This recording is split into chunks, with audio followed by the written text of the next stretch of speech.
आज सगळीकडे बॅनर लागलेत, पोस्टर लागलेत, शिवसेना प्रमुखांचे फोटो आहेत. मला खरंच कीव येते की जे आपला बाप बदलतात आणि राजकारणात ज्यांना पोरं होत नाहीत, मी राजकारणात म्हणतोय, अशी लोक जेव्हा आपल्या घराणेशाहीवरती टीका करतात तेव्हा मला त्यांची कीव येते. अरे तुला होत नाही राजकारणात पोरं, आम्हाला आम्ही काय करू? घे, आमच्याकडे आहेत, घ्यायची तर घे. किती पाहिजेत? कारण भारतीय जनता पक्ष असाच आहे.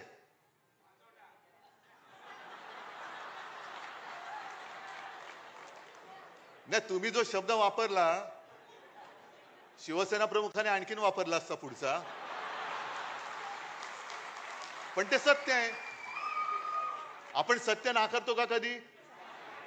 त्याच्यामुळे हे सत्य त्यांनी स्वीकारलं पाहिजे की त्यांना आजपर्यंत कधी पोरं नाही झाले, म्हणून दुसरे नेते हे स्वीकारायचे, ते मोठे करायचे.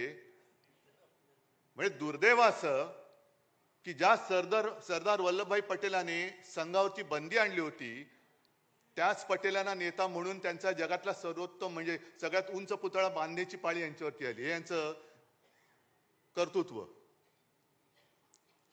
आणि आपल्याला शिकवत आहेत हिंदुत्व. ठीक आहे, आजच्या सुद्धा आपल्या वर्धापन दिनावरती भाजपची काही पाळलेली बेडकं ही डराडोराव करतील,